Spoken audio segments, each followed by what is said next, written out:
kita kasih kemuliaan buat Tuhan.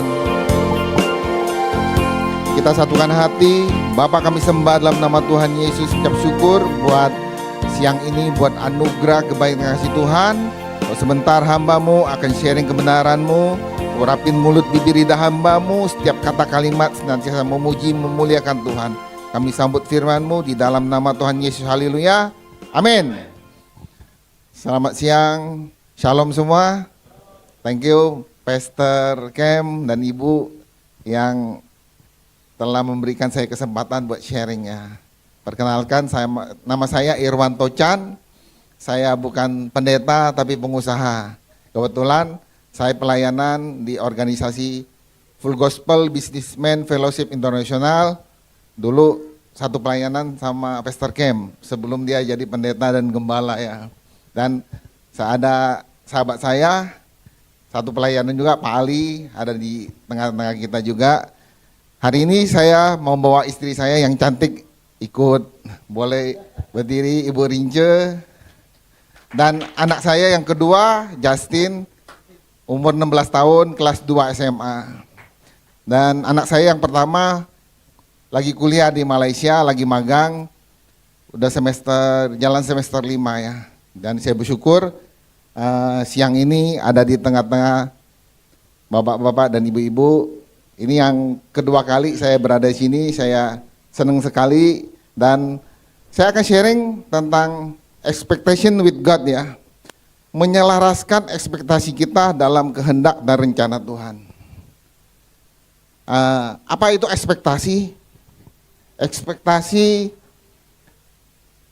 adalah harapan atau gambaran mengenai sesuatu yang akan kita pikirkan yang akan terjadi di masa depan. Kalau kita buka firman di Yeremia 29 ayat 11. Karena aku ini mengetahui rancangan-rancangan apa yang ada padaku mengenai kamu. Demikian firman Tuhan, yaitu rancangan damai sejahtera dan bukan rancangan kecelakaan, untuk memberikan kepadamu hari depan penuh pengharapan.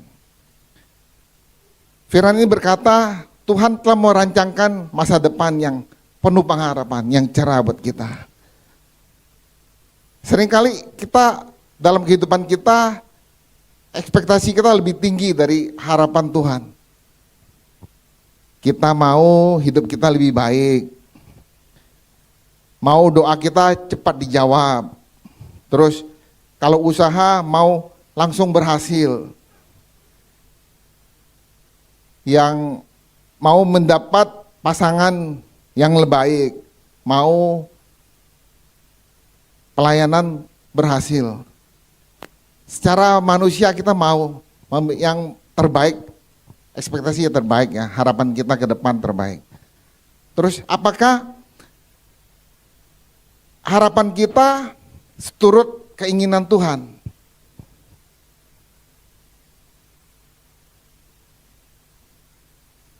Kalau contoh di Alkitab, kita lihat Naaman ya, 2 Raja-Raja 5. Ketika dia datang ke Elisa, harapan dia mau ketemu Elisa. Dia mau Elisa memberikan kesembuhan yang spektakuler lah. Didoain, langsung sembuh. Tapi apa yang terjadi?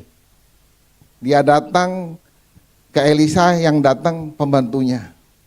Dia kecewa. Seringkali kita ngalamin itu. Kita datang ke Tuhan, kok Tuhan arahkan beda dengan harapan kita. Dan ketika ekspektasi Naaman, ketika Naaman mau menundukkan ekspektasinya dan mengikuti cara Tuhan, dan di situ akhirnya dia mengalami mukjizat. Dan pagi hari ini saya akan bagi 3 poin, bagaimana supaya ekspektasi kita bisa terhubung dengan kehendak Tuhan. Hal yang pertama, percaya kepada Tuhan. Amsal 3 ayat 5 dan 6 berkata, percayalah kepada Tuhan dengan segenap hatimu, jangan bersandar pada pengertianmu sendiri. Pertanyaannya, Apakah kita benar-benar kenal Tuhan kita? Siapa Tuhan dalam kehidupan kita? Apakah kita kenal Tuhan dari cerita orang? Apakah kita kenal Tuhan melihat mukjizat yang Tuhan lakukan pada orang lain? Apa kita kenal Tuhan karena mendengar dari teman? Ketika kita mengenal Tuhan, pasti kita percaya janji-janji Tuhan ya.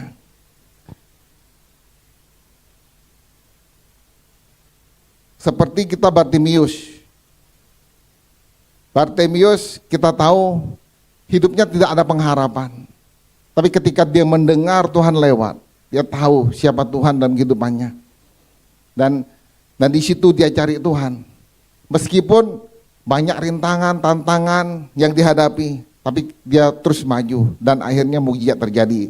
Dia memperoleh kesembuhan. Yang kedua, wanita pendarahan 12 tahun. Sudah tidak ada pengharapan. Semua udah hopeless ya. Tapi ketika dia kenal siapa Tuhan, dia mau bergerak dan mukjizat terjadi. Yang ketiga, Yairus. Anaknya sudah meninggal, tapi Tuhan bilang apa? Percaya. Dan di situ ketika dia percaya, dia tahu siapa Tuhan dalam kehidupannya. Dan akhirnya anaknya bangkit lagi. Seberapa dalam kehidupan kita percaya siapa Tuhan? Apakah Tuhan yang sanggup menolong kita enggak? Dan saya bersyukur ketika saya percaya Tuhan, kenal Tuhan, hidup saya diubahkan. Saya dari latar belakang belum kenal Tuhan. Dulu saya pernah saksiin papa saya seorang penyembah berhala, seorang taipak, seorang paranormal, dan hidup saya sangat sederhana. Dan saya puji Tuhan. Ketika sekarang istri saya membawa saya ke gereja kenal Tuhan, dan di situ hidup saya diubahkan. Awalnya belum percaya Tuhan. Saya kerja sama orang 8 tahun di spare part alat berat. Itu juga bukan jabatan tinggi, sebagai kuli panggul, jaga toko. Awalnya jaga toko, disuruh angkat-angkat barang. Selama 8 tahun hidup tanpa pengharapan. Gaji buat saya itu kurang. Saya sering minjem sama Cici, sama Koko kalau akhir bulan. Hidup tanpa pengharapan, sering sakit-sakitan, harus beberapa kali dirawat di rumah sakit karena stres. Dan puji Tuhan, saya kenal seorang wanita dan sekarang jadi istri saya, bawa saya di suatu gereja. Motivasi saya untuk dapetin dia. Kalau saya dapat, saya mau bawa ke agama saya. Tapi dari situ ketika saya datang ke gereja saya ditangkap. Pas ada KKR pelepasan, saya bawa jimat, saya didoain dan mengalami sukacita. Dan saya mau cari tahu siapa Tuhan Yesus yang membuat saya sukacita, damai sejahtera. Dulu akar kepahitan sama papa, nggak ada pengharapan, semua terlepas. Dan di situ akhirnya saya mulai hidup baru. Mengenal siapa Tuhan. Firman Tuhan berkata ketika kita kenal Tuhan, maka Tuhan angkat kita sebagai anak Tuhan-Nya. Dan di situ saya mulai berdoa, ngandelin Tuhan. Awalnya nggak ada perubahan. Tahun 2004 saya masih tinggal kos di Jalan Ampera, bayar kos 200.000 ya. Suatu pagi saya doa sama Tuhan, Tuhan gerakin saya untuk buka usaha, buka toko. Dan saya juga bingung bagaimana melangkah. Kalau lihat kondisi nggak memungkinkan. 2004 itu kalau mau buka usaha tuh susah. Kita mau ngambil ke importir tuh susah. Importir terbatas, bukan kayak sekarang. Dan di situ ketika Tuhan gerakan saya melangkah, saya taat. Pagi itu saya datang beberapa importir, saya bilang, bos, saya mau buka toko, bisa bantu support enggak? Saya datang 4-5 importer, mereka sanggup support saya. Mereka tahu saya masih tinggal di kos, masih pakai motor butut. Dan nggak kebetulan, saya tahu itu pertolongan Tuhan. Kalau bukan Tuhan yang tolong, mustahil. Dan di situ dengan iman saya melangkah. Ketika saya melangkah, mukjizat terjadi. Dan di situ awalnya saya nggak berani, tapi firman Tuhan berkata, ketika kita terima Tuhan, percaya Tuhan, Tuhan angkat jadi kita anak Tuhan. Dan di situ ketika saya melangkah, saya melihat pertolongan Tuhan. Dan di situ saya tahu percaya Tuhan, Tuhan sanggup tolong saya. Dan puji Tuhan, saya bisa buka toko dengan modal kepercayaan. Dan saya bisa menikah dengan istri saya. Dulu saya menikah dengan istri masih tinggal di kos-kosan, Pastor. Dan puji Tuhan ketika Tuhan berkati kita dan kita bisa kontrak rumah, bisa hidup penuh pengharapan ya.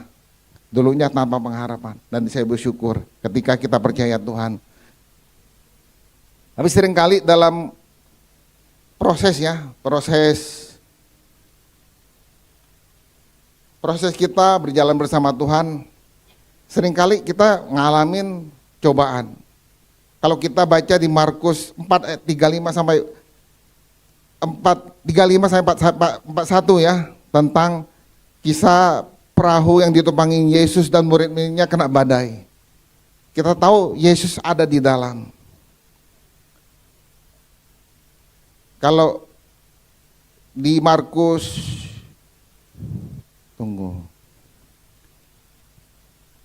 Markus 39:40, ia pun bangun menghardik angin dan badai dan berkata kepada danau itu, diam, tenanglah. Lalu angin itu reda dan danau itu teduh. Lalu ia berkata kepada mereka, mengapa kamu begitu takut, mengapa kamu tidak percaya? Banyak orang Kristen berpikir kalau Yesus ada dalam diri mereka, maka mereka akan terhindar dari taufan badai.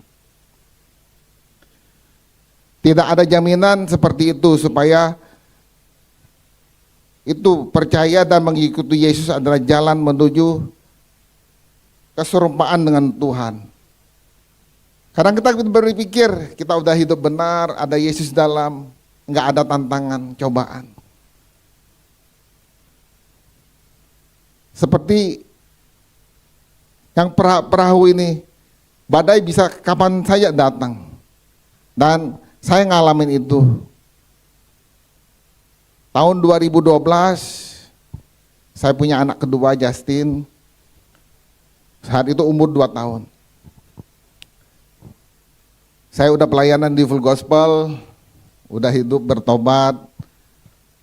Ada ujian yang sangat luar biasa, yang membuat saya hampir keluar dari pelayanan.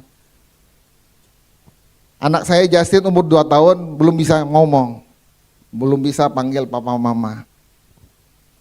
Dulu umur waktu 1 tahun saya kirain telat ya. Udah biasa gitu anak-anak. Saya tanya mama, Kiki, dibilang nggak apa-apa, itu biasa anak-anak telat bicara. Tapi ketika umur 2 tahun, sifatnya udah beda.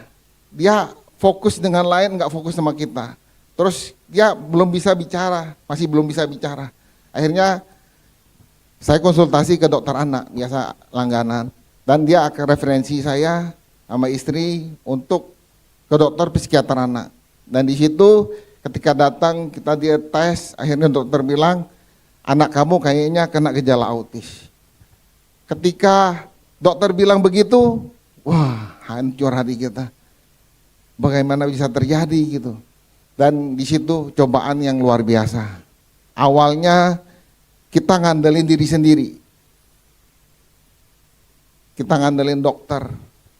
Kita terapi sama konsultasi di rumah sakit PIK, dari Sunter kan jauh. Dan dari situ kita benar-benar ngandelin dokter, kita nggak ngandelin Tuhan. Berjalan waktu beberapa bulan nggak ada perkembangan. Sampai suatu ketika saya ketemu seorang hamba Tuhan. Dia tanya saya, Chan, bagaimana kabar keluarga? Saya nangis, saya ceritain apa yang saya alamin. Anak saya belum bisa bicara. Satu hal yang dikasih tahu pendeta itu kasih tahu saya, Chan, kamu percaya Tuhan? Iya, Pastor, saya percaya Tuhan. Dibilang, kamu harus doain, perkatakan firman Tuhan. Doain anak kamu, pasti mukjizat terjadi. Ketika saya pulang dari situ, saya bilang istri, Ma, mendingan kita fokus sama Tuhan. Kita jangan berserah pada dokter. Dan di situ akhirnya kita searching Google, kita cari terapi yang dekat rumah di Sunter, dan di situ benar-benar kami mengandalkan Tuhan. Saya hampir tiap malam pelayanan, kesaksian, dan datang ke chapter. Istri seminggu 2-3 kali nganter terapi. Kalau saya ngomong kayak gini gampang, tapi kita ngejalaninnya dengan bercucuran air mata, dengan hati yang luar biasa. Dan saya ingat lagu yang pertama tadi, yang nyanyi itu lagu yang sering saya di saat pergumulan itu saya nyanyi terus. Dan ketika kita mengandalkan Tuhan, ya bersyukur. Sebelum tidur tuh saya terus doain anak saya, perkatakan firman Tuhan, terjadi kesembuhan. Kurang lebih setahun, tepatnya 3 tahun lebih ya, anak saya sembuh total. Dari tidak bisa ngomong, tidak bisa panggil papa mama, luar biasa. Dan bersyukur anak saya bukan disembuhkan aja, bersyukur di sekolah tiap hari Kamis itu ada kebaktian, dia jadi WL-nya, Pastor. Dan di gereja dia juga multimedia sampai jadi singer juga, dan bersyukur. Anugerah Tuhan, kalau kita percaya Tuhan dan kenal Tuhan secara pribadi, apapun masalah kita, pergumulan kita percaya. Kalau kita ngandelin Tuhan, mukjizat akan terjadi dalam kehidupan kita. Itu yang poin pertama. Poin kedua, berjalan dalam kehendak Tuhan. Seringkali kita berjalan berdasarkan keinginan, rencana, usaha, baru minta tuntunan Tuhan. Tapi Tuhan mengajarkan kita, kenalin Tuhan, cari kehendak Tuhan, dan berjalan bersama Tuhan.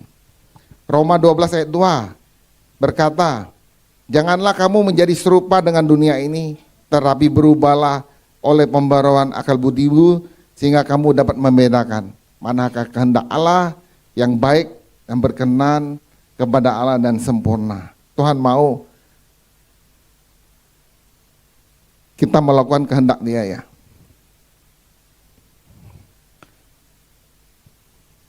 Seringkali dalam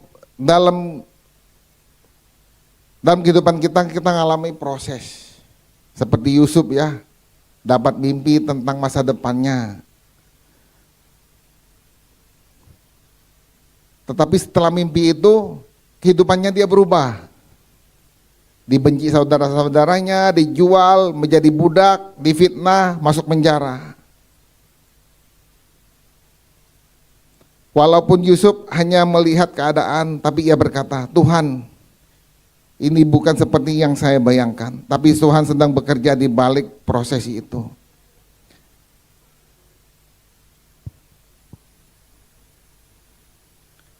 Kadang kita melihat proses, tidak melihat tujuan. Ketika kita melihat tujuan, kita melihat bagaimana Tuhan berperkara sama Yusuf, Tuhan mau mempersiapkan dia menjadi orang nomor 2 di Mesir.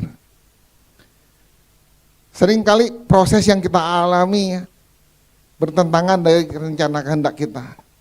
Saya kesaksian tentang bagaimana 2012 juga, tepatnya hal sama waktu anak saya Justin ngalamin belum bisa bicara. Waktu itu saya punya 3 kios di bawah rel kereta mau digusur tanpa diganti. Satu hal saya komplain sama Tuhan. Udah Tuhan kasih kok mau Tuhan ambil tanpa diganti. Saya yang 2 kios itu baru saya beli, baru lunas, dapat surat gusuran. Itu komplain sama Tuhan. Akhirnya saya doa sama Tuhan. Meski komplain saya doa. Saya bilang, Tuhan, saya tahu Tuhan punya rencana ke depan buat saya. Dan saya doa-doa Tuhan gerakin saya buat beli ruko di Taman Sari 8. Saya beli ruko, Pak Ali pernah datang 4 kali 23, 5 lantai. Saya punya kios di depan kan kecil-kecil ya. Ketika saya beli toko, saya DP, saya baru melihat, waduh, saya kalau pindah ke sini 3 hal akan terjadi. Itu jauh dari pasar, pasti susah dapat customer. Customer lama yang beli-beli cash pasti ke sebelah-sebelah toko lama dan pasti omset saya turun. Dan pergumulan, saya doa sama Tuhan, minta teman-teman di pelayanan di Full Gospel doain. Saya buka toko, minta pendeta kudusin. Dan puji Tuhan, bulan pertama ketika saya pindah buka di ruko itu, luar biasa omset saya 2 kali lipat lebih. Dan di situ saya melihat, bukan Tuhan mau jahatin kita, Tuhan mau memberikan lebih baik buat kita. Kadang-kadang dalam proses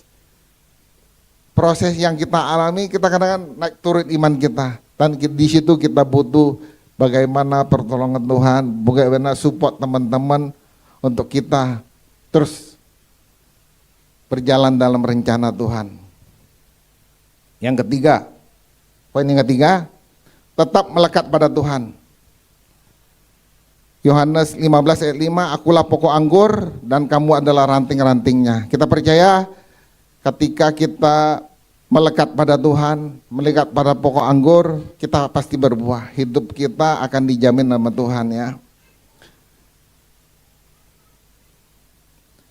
Kalau dari Matius, kita buka Matius 6 ayat 33, cari dahulu kerajaan Allah dan kebenaran, maka semua akan ditambahkan.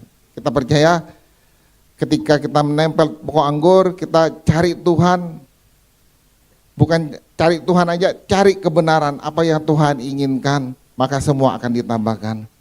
Saya bersyukur ketika saya berkati Tuhan,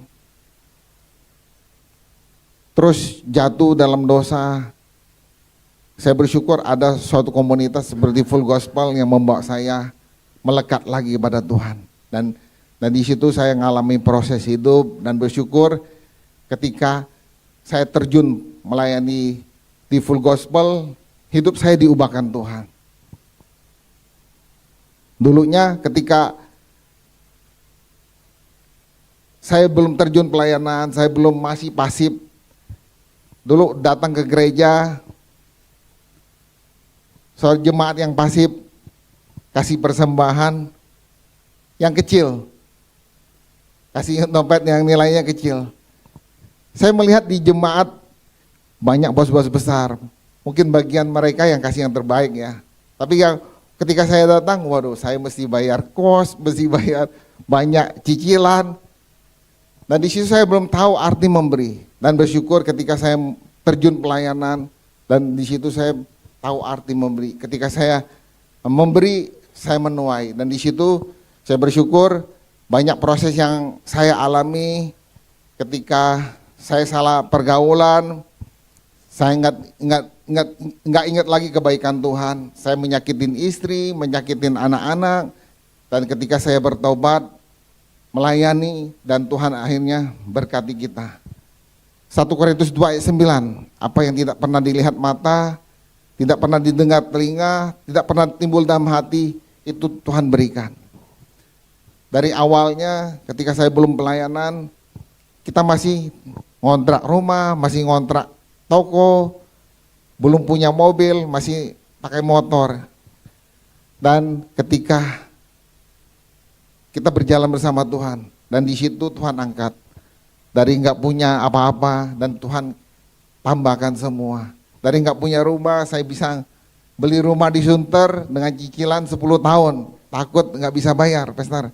Tapi puji Tuhan, 1 tahun saya bisa lunasin. Saya juga nggak tahu itu dapat uang dari mana, gini. Tapi Tuhan berkati saya.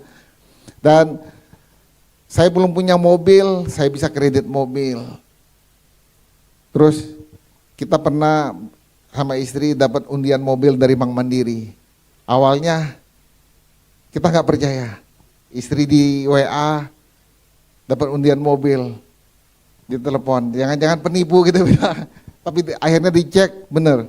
Itu benar-benar rekening di bank itu boleh dikatakan tipis banget ya. Pertengahan bulan itu baru gemuk, kalau akhir bulan itu menipis. Tapi ketika Tuhan mau kasih itu luar biasa. Dan kita ngalamin mukjizat yang luar biasa. Dan di situ dalam belum punya mobil Tuhan kasih semua.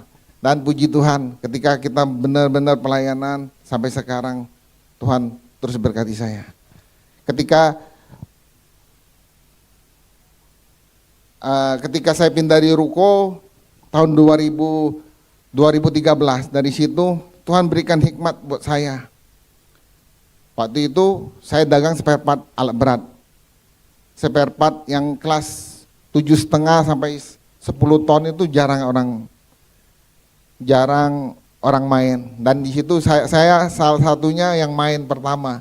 Dan di situ Tuhan angkat luar biasa sampai sekarang. Dan ketika kita bersandar pada Tuhan, awalnya ekspektasi kita gimana, tapi ketika kita melekat pada Tuhan dan kita melihat ekspektasi itu Tuhan luar biasa dalam kehidupan kita. Mungkin itu aja sharing saya. Kita tutup dalam doa.